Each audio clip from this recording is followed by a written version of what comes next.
أعوذ بالله من الشيطان الرجيم بسم الله الرحمن الرحيم فإذا قضيتم مناسككم فاذكروا الله كذكركم آباءكم أو أشد ذكرا فمن الناس من يقول ربنا آتنا في الدنيا وما له في الآخرة من خلاق. السلام عليكم ورحمة الله وبركاته.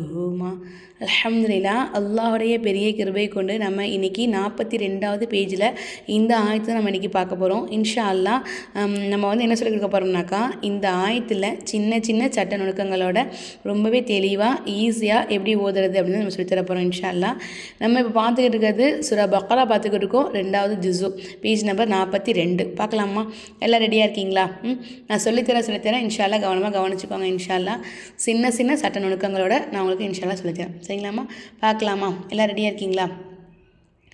இப்போது இங்கே பாருங்கள், ஃப இதா இங்கே நமக்கு மத்தே அஸ்லி, அதாவது சின்னதாக நம்ம என்ன செய்யறதுல த அப்படிங்காமல் தா அப்படி சொல்லணும்.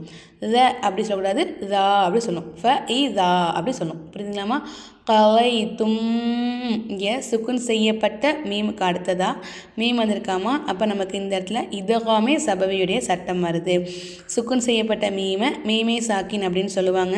சுக்குன் செய்யப்பட்ட மீமுக்கு அடுத்ததா மீமு பா இந்த 2 எழுத்துக்களை தவிர பேலன்ஸ் உள்ள எந்த எழுத்துக்கள் வந்தாலும் அந்த எழுத்துக்கள் நம்ம என்ன செய்யணும், வெளிப்படுத்தி ஓதணும். அதாவது இல்ஹாரை சபவி செஞ்சு ஓதணும். இங்கே நமக்கு மீம் வந்தனால நம்ம இந்த இடத்துல இதகாமே சபவி செஞ்சு ஓதணும் இன்ஷா அல்லாஹ். சரிங்களா?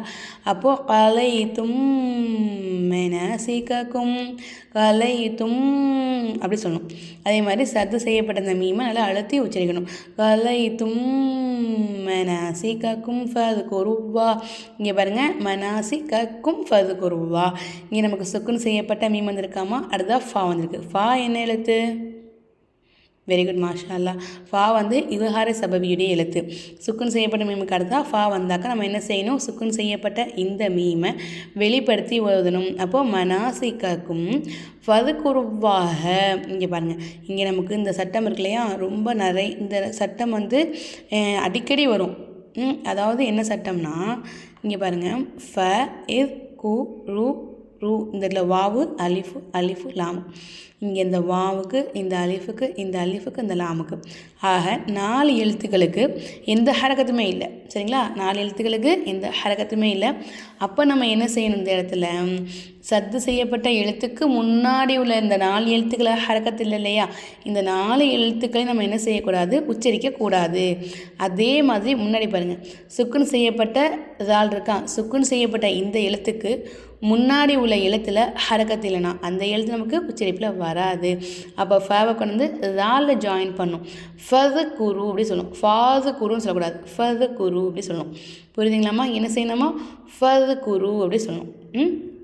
இங்கே ரு இல்லாக ஃபது குருவாக.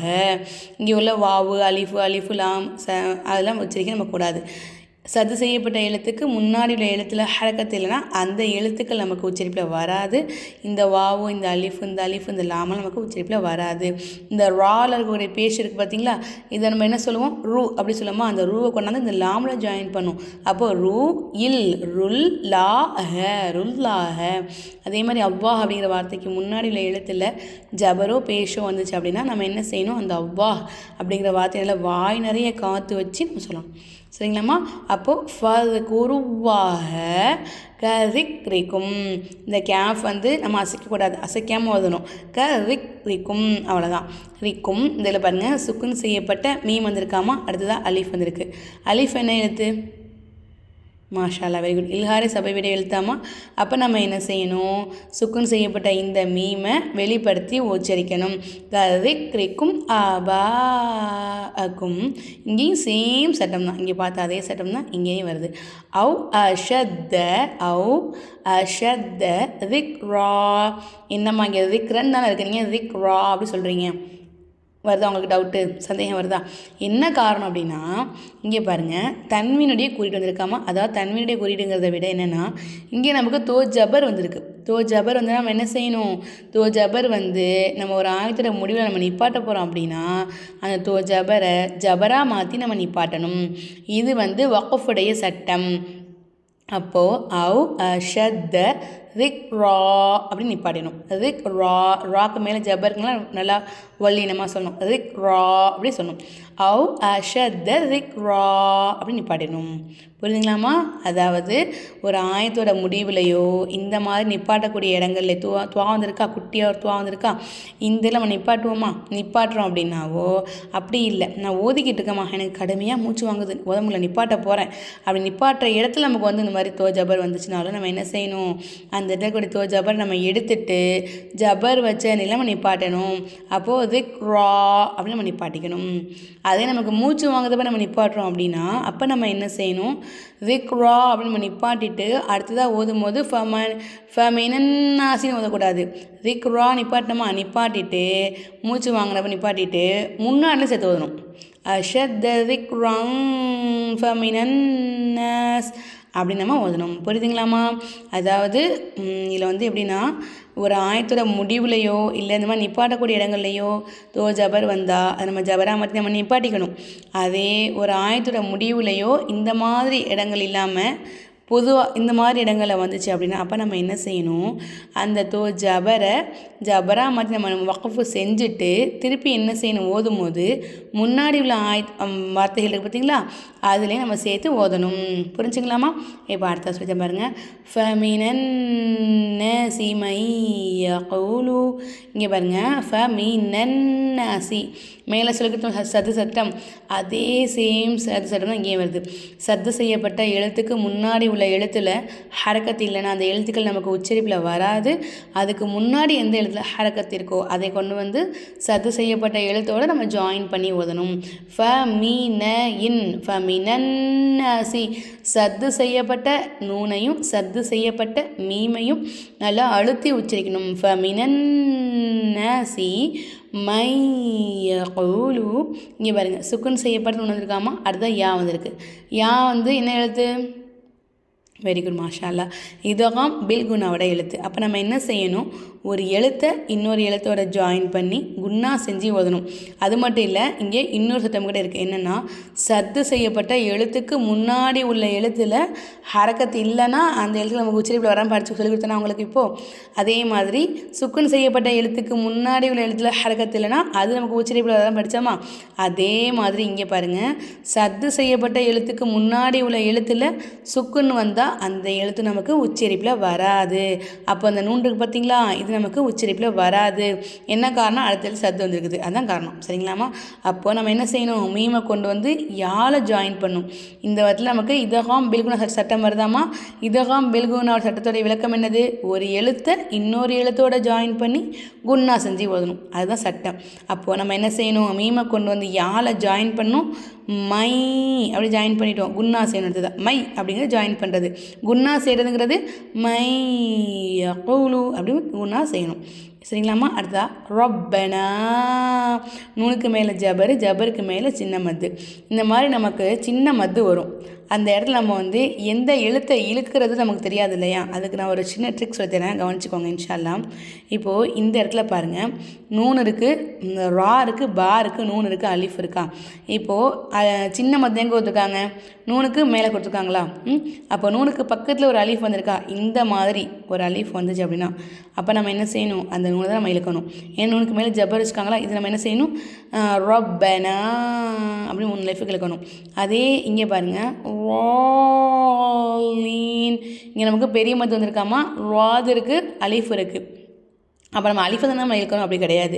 ராதுக்கு மேலே ஜபர் வச்சுக்காங்களா, அப்போ நம்ம ராதை என்ன சொல்லுவோம், இதை நம்ம எப்படி சொல்லுவோம், ரா அப்படி சொல்லுவோமா. ரா பக்கத்தில் அலிஃப் வந்தனால அதை ரா அப்படி சொல்லுவோம். அதே மேலே பெரிய மத்து வந்தனால நம்ம என்ன செய்யணும், அதை 5 அலிஃபுக்கு நம்ம நீட்டணும். அப்போது ரா அப்படின்னு நீட்டணும். புரியுதுங்களாமா? அதாவது பக்கத்தில் என்ன ஹரக்கத்து இருக்குங்கிறத பார்க்கணும். உங்களுக்கு நான் ஜேர் வச்சதுக்கு உதாரணம் இந்த பாருங்களேன், இப்போ இங்கே கடா ஜபர் இருக்குது. இந்த மாதிரி நீட்டக்கூடிய ஒரு எழுத்துக்கள் வரணும், வந்தால் மட்டும்தான் அந்த எழுத்து மாதிரி நீட்ட முடியும். சொல்கிறது புரியுதா உங்களுக்கு? ஒரு உதாரணம் கண்டுபிடிச்சுக்கோங்க. இந்த இருக்குது பாருங்கள். இப்போது இதில் பாருங்கள், மீம் இருக்குது, வாவ் இருக்குது, பக்கத்தில் ஒரு அலிஃப் இருக்குது, மேலே சின்ன மத்து கொடுத்துருக்காங்க. இதில் நீங்கள் எந்த எழுத்தை நீட்டுவீங்க, அலிஃபையா? கிடையவே கிடையாது. என்ன செய்யணும்னா நம்ம இதில் எந்த எழுத்துக்கு ஹரக்கத் கொடுத்துருக்காங்கன்னு பார்க்கணும். அப்போது மீமுக்கு தான் ஹரக்கத்து கொடுத்துருக்காங்க. என்ன ஹரக்கத்து கொடுத்துருக்காங்க? பேஷ் கொடுத்துருக்காங்க. அப்போ நம்ம என்ன செய்யணும்? மீமு வாவு பேச வச்சு நம்ம எப்படி சொல்லுவோம்? மூ அப்படி சொல்லுவோமா? அதாவது மீமுக்கு மேலே பேஷ் இருந்தால் அதை மூ அப்படிம்போம். பக்கத்தில் வந்து வாவு வச்சுனா அதை மூ அப்படிம்போம். இப்போ மேலே வந்து சின்ன மது கொடுத்தனா நம்ம என்ன செய்யணும்? இந்த மீமை தான் நம்ம என்ன செய்யணும்? இழுக்கணும். அப்போது மூ அப்படி 3 அலிஃபுக்கு இழுக்கணும். இங்கே பாருங்கள், கேஃப் இருக்குது, பக்கத்தில் அலிஃப் இருக்கா, மேலே பெரிய மது கொடுத்துருக்காங்க. அப்போ நம்ம என்ன செய்யணும்? கா அப்படின்னு 5 அலிஃபுக்கு நம்ம பண்ணிட்டோம். இதை புரியுதுங்களாம்மா? சொன்னால் புரிஞ்சுன்னு நினைக்கிறேன் நேகமா. அதாவது எந்த எழுத்துல ஹரக்கத்து இருக்கோ அங்கே என்ன ஹரக்கத்து இருக்கோ அதை வச்சு தான் நம்ம வந்து நீட்டுறது இருக்குது. சரிங்களா? உங்களுக்கு நெக்ஸ்ட்டு பேஜில் காமிச்சிருக்கேன். 44 பேஜு. ஜபருக்கு உதாரணம் காமிச்சேனா, பேஷுக்கு உதாரணம் காமிச்சேனா. இப்போ அடுத்து ஜேருக்கு பாருங்கள். இந்த இடத்துல நம்ம எதை இழுக்கணும்? இந்த இடத்துல இப்போ இருங்க, சின்ன மது கொடுத்துருக்காங்க. இதை பே சொல்லிட்டோமா, அதை விட்டுருங்க. அடுத்ததாக பாருங்கள், நூன் இருக்குது. நம்ம பேவை இழுக்க முடியாது, ஏன்னா பேக்கு மேலே நமக்கு வந்து ஜப கொடுக்கல, இங்கே தான் கொடுத்துருக்காங்க. இந்த இடத்துல கொடுத்துருக்காங்களா சின்ன மது. அப்போது இந்த இடத்துல எப்படி இழுக்கணும் அப்படின்னா, இங்கே பாருங்கள், நூனு இருக்கா, நூனுக்கு கீழே ஜேர் இருக்குது. அப்போ நம்ம அதை எப்படி சொல்லுவோம்? நீ அப்படி சொல்லுவோமா? பக்கத்தில் யா வச்சுருக்காங்க, அதுக்கு சுக்குன்னு வச்சுக்கோங்க. அப்போ நம்ம எதை சொல்லுவோம்? நீ அப்படி சொல்லுவோமா? அதான் நீ அப்படிங்கிறதும் நீ அப்படிங்கிறது வித்தியாசம் இருக்குது இல்லையா? அப்போது நீ அப்படின்னு சொல்லிட்டு நம்ம ஒரு அலிஃபுக்கு இழுக்கிறோம். அதே மேலே பாருங்கள், சின்ன மது கொடுத்துருக்காங்களா, அப்போ நம்ம என்ன செய்யணும்? இதை நீ அப்படி 3 அலிஃபுக்கு நம்ம நீட்டணும். சல்பனி அப்படி நீட்டணும். புரியுதுங்களாம்மா? இப்போ நான் சொன்னது புரிஞ்சா என்ன கீழே கமெண்ட்டில் சொல்லுங்கள் இன்ஷா அல்லாஹ். கண்டிப்பாக கமெண்ட்டில் சொல்லுங்கள். இந்த மாதிரி சின்ன சின்ன ட்ரிக்லாம் உங்களுக்கு சொல்லி தரலாமா அப்படிங்கிறத கீழே கமெண்ட்டில் சொல்லுங்கள் இன்ஷா அல்லாஹ். இன்னொரு விஷயம் என்னென்னா, நான் உங்களுக்கு சொல்லி தரலையா முன்னாடி முதல்ல சொல்லி கொடுத்தேன்ல, ஒரு ஆயத்தோட நடுஸில் இந்த மாதிரி வந்து தோஜபர் வருது, எனக்கு இங்கே மூச்சு வாங்குது, நான் நிப்பாட்ட போகிறேன் அப்படின்னா நம்ம என்ன செய்யணும்? இந்த இடத்துல இப்போ நம்ம ஓதிக்கிட்டே இருக்கோம். வஅஸா அன் தக்ரஹு ஷைஆ நிப்பாட்டிட்டோமா, நம்ம என்ன செஞ்சோம்? அந்த இடத்துல நிப்பாட்டுறோம், மூச்சு வாங்க நிப்பாட்டோம்னு வச்சுக்கோங்க. அப்படி நிப்பாட்டிட்டோம். நிப்பாட்டிட்டு நம்ம அடுத்ததாக ஓதும் போது வஹுவன்னு ஓதக்கூடாது, அப்படி நிப்பாட்டிட்டோம் அப்படின்னா அதுக்கு முன்னாடி உள்ள வார்த்தையிலேருந்து சேர்த்து நம்ம என்ன செய்யணும்? இதை கம்ப்ளீட் பண்ண இந்த ஆயத்தை. எப்படி? தக்ரஹு ஷைஅன் வஹுவ கைருல் லக்கும். இப்போ இது குட்டி ஆயத்து தான், நமக்கு இதில் மூச்சு வாங்காது மேக்ஸிமம். நான் வந்து உங்களுக்கு வந்து ஒரு ஐடியாவுக்கு தான் சொல்லிக் கொடுத்தேன். சரிங்களா? நம்ம நிப்பாட்டணும் அப்படின்னா நம்ம என்ன செய்யணும்? முன்னாடி ஆயத்தையும் சேர்த்து தான் ஓதணும் அப்படின்னு சொல்லி கொடுத்துருக்கோம் உங்களுக்கு. புரியுதுங்க நம்ம சொல்லிக் கொடுத்தது? அடுத்தது நம்ம பாடத்துக்கு வந்துட்டோம். பேஜ் நம்பர் 42 எடுத்துட்டோம். ஆத்தினா ஃபித் துன்யா. இங்கே பாருங்கள், சுக்குன் செய்யப்பட்டு வந்திருக்கு. அடுத்ததாக ஏன் வந்திருக்கு. ஆனால் இதில் நம்ம என்ன செய்யக்கூடாது? பில்குனாட் சட்டத்தை ஃபாலோ பண்ணக்கூடாது. இந்த மாதிரி சில இடங்களில் துன்யா புன்யா அந்த மாதிரி சொல்லிட்டு சில இடங்களில் வரும். இந்த மாதிரி உள்ள இடங்களில் நம்ம வந்து என்ன செய்யக்கூடாதுன்னா அந்த சட்டங்களை ஃபாலோ பண்ணக்கூடாது. சரிங்களா? அதாவது இப்போ நம்ம இங்கே ஃபாலோ பண்ணோமா, சுக்குன் செய்யப்பட்டு ஒன்று கடத்தான் ஏன் வந்திருக்கு. இங்கே நம்ம இதகம் விலகுனா செய்யணும்னு சொல்லி சொன்னோம் இல்லையா, அதே தான் இங்கேயும் வந்திருக்கு. ஆனால் நம்ம இங்கே என்ன செய்யக்கூடாதுன்னா அந்த சட்டத்தை ஃபாலோ பண்ணக்கூடாது இந்த இடத்துல மட்டும், இந்த மாதிரி ஒரு சில இடங்களில் மட்டும். சரிங்களாம்மா? அப்போது ரப்பனா ஆத்தினா ஃபித் துன்யா வமா லஹு இங்கே நமக்கு அந்த சட்டத்தை ஃபாலோ பண்ணக்கூடாதுன்னு சொன்னால், அடுத்ததான் ஃபில் ஆஹிரத்தி மின் ஹலாக். நிப்பாட்டும் போது காஃபுக்கு கீழே தோஜேர் இருக்கு இல்லையா, இந்த மாதிரி தோஜேர் வந்துச்சுனாக்கா அதை நம்ம என்ன செய்யணும்? தோஜேரை எடுத்துடணும். ஒரு ஆயத்தோட முடிவில் தோஜேரு, தோ பேஷு, ஜபரு, ஜேரு, பேஷு, கடா சேரு, உல்டா பேஷு, இந்த 7 கூறிகள் வந்துச்சுனாக்கா நம்ம என்ன செய்யணும்? அந்த 7 கூறிகளையும் எடுத்துகிட்டு சுக்குன்னு வச்சு நம்ம நிப்பாட்டிக்கணும். தோ ஜபர் வந்தாலும் இல்லை கடா ஜபர் வந்தாலும் நம்ம வந்து சட்டம் வேறு வரும். அதுக்கு நம்ம வேறு சட்டத்தை ஃபாலோ பண்ணணும். சரிங்களாம்மா? இந்த மாதிரி சட்ட நுணுக்கங்கள் எல்லாமே உங்களுக்கும் தெரிஞ்சுக்கணும்னு ஆசை இருந்துச்சு, விருப்பம் இருந்துச்சுனாக்கா நம்ம கிட்ட ஆன்லைனில் கிளாஸ் எடுத்துக்கிட்டு இருக்கோம். விருப்பம் இருக்கிறவங்க ஸ்க்ரீனில் தெரிந்த வாட்ஸ்அப் நம்பருக்கு மெசேஜ் அனுப்புங்க இன்ஷா அல்லாஹ். 1 by 1 கரெக்டாக ஆர்டராக ஒரு எழுத்து எங்கே பிறக்குது அப்படிங்கிறத ஆரம்பித்து நம்ம எப்படி வக்ஃபு செய்யணும் அப்படிங்கிற வரைக்கும் நம்ம இன்ஷால்லா சொல்லி கொடுத்துருவோம். எந்த அளவுக்கு அப்படின்னா, உங்களுக்கு அலிஃப் பாத்தாவே தெரியாதுமா, இது என்ன எழுத்துனே எனக்கு தெரியாதுமா அப்படின்னு சொல்லிட்டு நீங்கள் ஜாயின் பண்ணிங்கனாலும் உங்களையும் இன்ஷால்லா என்ன செய்வோம்னாக்கா அல்லாஹுடைய பெரிய கிருபை கொண்டு 2 மாதத்தில் இன்ஷால்லா நல்லபடியாக சரளமாக உங்களை குர்ஆன் ஓத வச்சுருவோம் இன்ஷால்லா அல்லாஹுடைய கிருபை கொண்டு. விருப்பம் இருக்கிறவங்க இன்ஷால்லா ஸ்க்ரீனில் தெரியும் இந்த வாட்ஸ்அப் நம்பருக்கு மெசேஜ் அனுப்புங்க இன்ஷால்லா. மாஷால்லா அல்லாஹுடைய கிருபை கொண்டு எத்தனையோ பெண்மணிகள் நல்லபடியாக பயனடைஞ்சிருக்காங்க. எனக்கு ரொம்ப ஏஜ் ஆகிடுச்சு, என்னுடைய வெளியில் போய் கற்றுக்க முடியாதுமா அப்படிங்கிறவங்கலாம் மாஷால்லா அல்ஹம்துலில்லாஹ் அல்லாஹுடைய கிருபை கொண்டு நம்ம ஆன்லைனில் கிளாஸ் எடுக்க ஆரம்பித்ததோட அந்த கிளாஸில் ஜாயின் பண்ணி எத்தனையோ பெண்கள் பயனடைஞ்சிருக்காங்க. அல்ஹம்துலில்லாஹ், அல்லாஹ் போதுமானவன். உங்களுக்கும் இன்ஷா அல்லாஹ் பயனடையணும் விருப்பம் இருந்துச்சுனாக்கா வாட்ஸ்அப் நம்பருக்கு மெசேஜ் அனுப்புங்க இன்ஷா அல்லாஹ். நான் நாளைக்கு உங்களுக்கு அடுத்த ஆயத்தை சொல்லித்தரேன் இன்ஷா அல்லாஹ். எல்லாமே சொல்லிக் கொடுத்துருவோம் இன்ஷா அல்லாஹ். அதாவது 1 by 1 எல்லா சட்டங்களையும் சொல்லிக் கொடுத்து நல்லபடியாக உங்களை தஜ்வீது முறைப்படி குர்ஆன் ஓத வச்சுருவோம் இன்ஷா அல்லாஹ் 2 மாதத்தில். விருப்பம் இருக்கிறவங்க மெசேஜ் அனுப்புங்க இன்ஷா அல்லாஹ். இல்லைம்மா எனக்கு ஆல்ரெடி குர்ஆன் ஓத தெரியுமா, நான் கற்றுக்கிட்டு இருக்கேன், உங்கள்கிட்ட வீடியோ பார்த்தே கற்றுக்கிறேன் அப்படிங்கிறவங்க, உங்களுக்கு தெரியாத நண்பர்களாக இருப்பாங்க இல்லையா, அதாவது உங்களுக்கு தெரியாத நண்பர்கள் கிடையாது, குர்ஆன் ஓத தெரியாத நண்பர்கள் இருப்பாங்க இல்லையா, அவங்களுக்கு இந்த வீடியோவை ஷேர் பண்ணுங்கள் இன்ஷா அல்லாஹ். நீங்கள் எந்தளவுக்கு ஷேர் பண்ணுறீங்களோ அந்தளவுக்கு அவங்க கற்றுக்கிட்டாங்க அப்படின்னா அந்த நன்மைகள் கண்டிப்பாக உங்களுக்கு இன்ஷா அல்லாஹ் வந்தடையும். இந்த வீடியோக்கு முடிஞ்சால் ஒரு லைக் பண்ணுங்கள் இன்ஷா அல்லாஹ். லைக் பண்ணிங்கனாக்கா நீங்கள் போடக்கூடிய ஒரு லைக்ஸுமே இன்ஷா அல்லாஹ் இந்த வீடியோ நிறைய பேருக்கு சஜெக்ஷனில் போகிறதுக்கான வாய்ப்புகளை ஏற்படுத்தி கொடுக்கும் இன்ஷா அல்லாஹ். அல்லாஹ்வுடைய கிருபை கொண்டு நீங்கள் நன்மையில் பங்கெடுத்துக்கோங்க இன்ஷா அல்லாஹ். நான் நாளைக்கு உங்களுக்கு அடுத்து இந்த வீடியோ எந்தளவுக்கு ஷேர் பண்ணுறீங்களோ அந்தளவுக்கு இன்ஷா அல்லாஹ் நன்மையில் பங்கெடுத்துக்கோங்க இன்ஷா அல்லாஹ். வீடியோ பிடிச்சா லைக் பண்ணுங்கள். நம்ம சேனல் இப்போ தான் விசிட் பண்ணுறீங்கன்னா மறக்காமல் சப்ஸ்கிரைப் பண்ணிக்கோங்க இன்ஷா அல்லாஹ். நான் நாளைக்கு அடுத்த ஆயத்து சொல்லித்தரேன். அஸ்ஸலாமு அலைக்கும் வரஹ்மத்துல்லாஹி வபரகாத்துஹு.